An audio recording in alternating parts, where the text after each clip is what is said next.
बरसों से बंद चर्च के बाहर एक कुत्ता तेजी से भौंक रहा था। तभी अचानक उसके सामने एक साया लहराकर बाहर आया। उस साये को देखकर कुत्ते की आवाज उसके गले में ही बंद होकर रह गई। वो साया उसके आसपास लहरा रहा था। अचानक हवा में उस साये के साथ उड़ता हुआ वो कुत्ता उस चर्च के भीतर दाखिल हो गया। उसके भौंकने की आवाज अभी भी आ रही थी। कुछ देर के बाद हवा में उड़ता हुआ उसका शरीर वापस बाहर आया। इस बार उसके शरीर में प्राण नहीं थे। उसका पूरा शरीर सफेद था। मनाली शहर के बाहर एक पुराना चर्च बरसों से बंद था। उसके आसपास कोई भी नहीं जाता। कुछ दिनों के बाद कॉलेज के बच्चों की एक ट्रिप मनाली घूमने आई थी। रात के वक्त कॉलेज के कुछ बच्चे अपने टीचर को बिना बताए होटल से बाहर निकल गए। अरे यार, ये लोग तो हमें नर्सरी के बच्चों की तरह ट्रीट कर रहे हैं।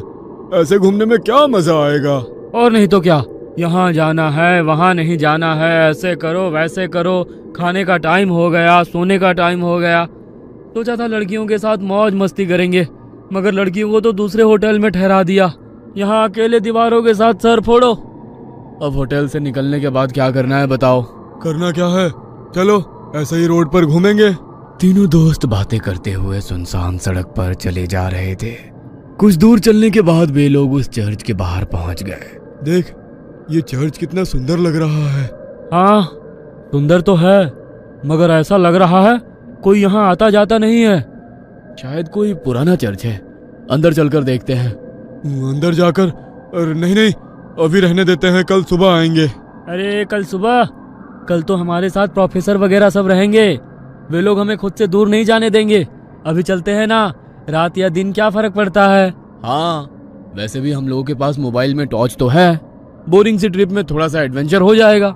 मनदीप का मन नहीं था, मगर रोशन और जतिन के कहने पर वो उन लोगों के साथ उस चर्च के भीतर दाखिल हो गया। चर्च के अंदर जगह जगह जाले लगे हुए थे। जैसे ही मोबाइल की लाइट से उस चर्च के भीतर थोड़ी सी रोशनी हुई, चमगादड़ उड़ते हुए चर्च के बाहर निकल गए। लगता है ये बहुत टाइम से बंद है, तभी तो चमगादड़ ने यहाँ पर डेरा जमा लिया।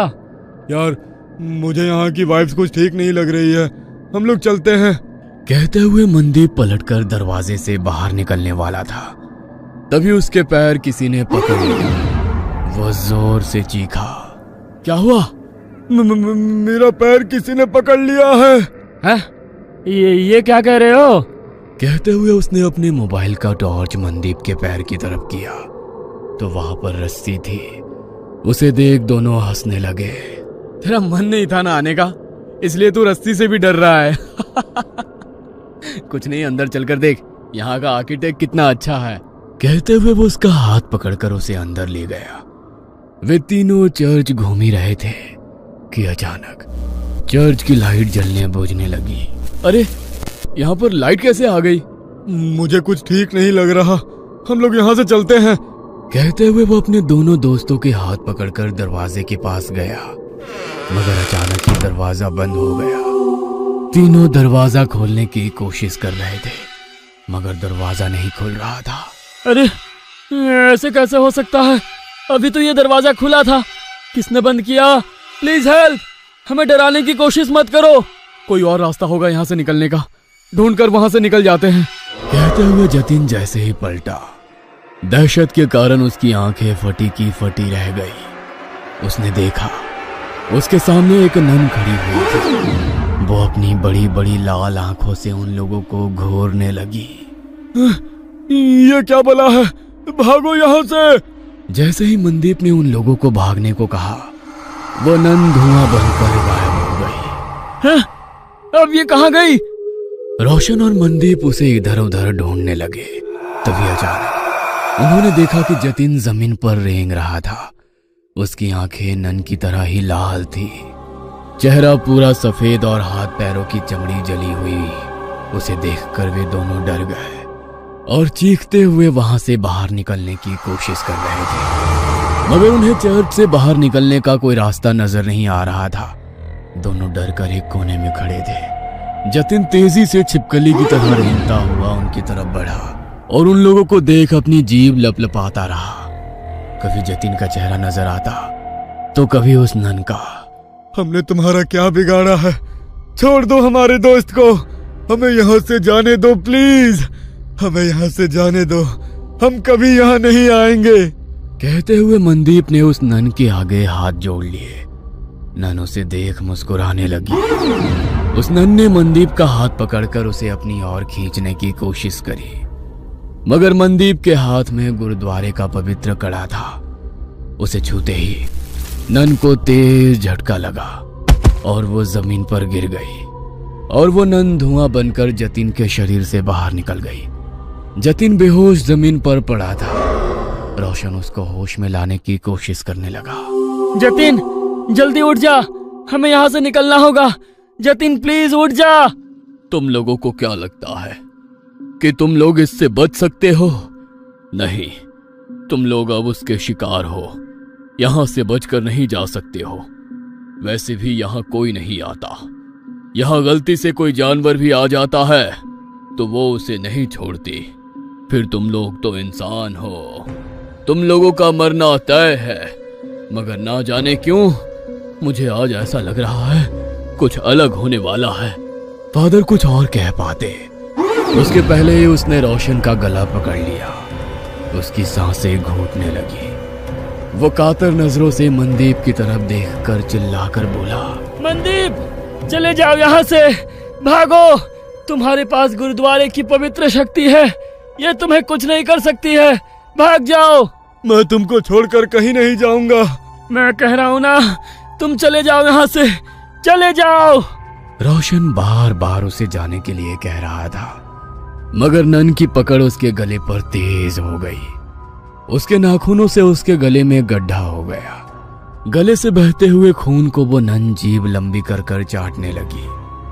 रोशन छटपटा रहा था। मनदीप को समझ में नहीं आ रहा था कि वो क्या करे। एक और वो नन तो दूसरी तरफ उसके दोस्त।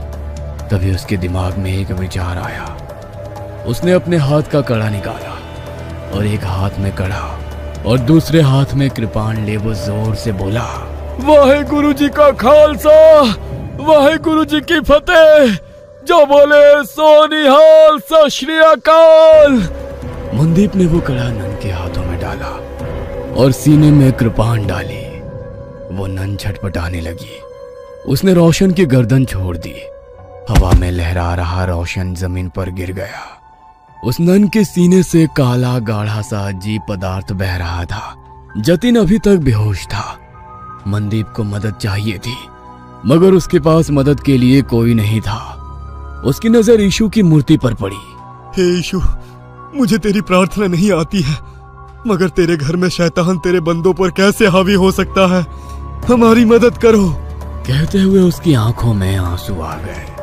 तभी एक चमत्कार हुआ और बरसों से बंद वो चर्च अचानक से रोशन हो गया। फादर ने दो नन को बुलाया। नन ने घायल रोशन और जतिन का इलाज शुरू किया।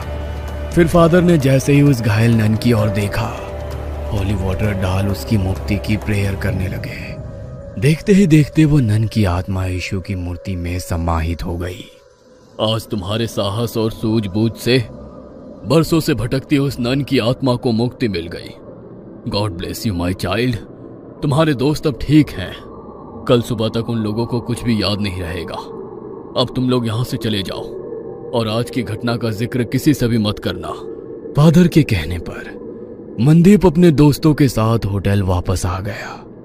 अगले दिन वे लोग जब मनाली घूमने के लिए निकले तो उसके दोस्त सब कुछ भूल चुके थे, मगर मनदीप उस खौफनाक रात को उम्र भर नहीं भूल सकता था। वो अपने साथियों के साथ उसी जगह से निकला तो मनदीप को कोई चर्च नजर नहीं आया। बस दूर खड़े वो फादर उसे देखकर मुस्कुरा रहे थे। उन्होंने उसके ऊपर होली वाटर डाला तो मनदीप भी कल रात की वो बातें भूल गया।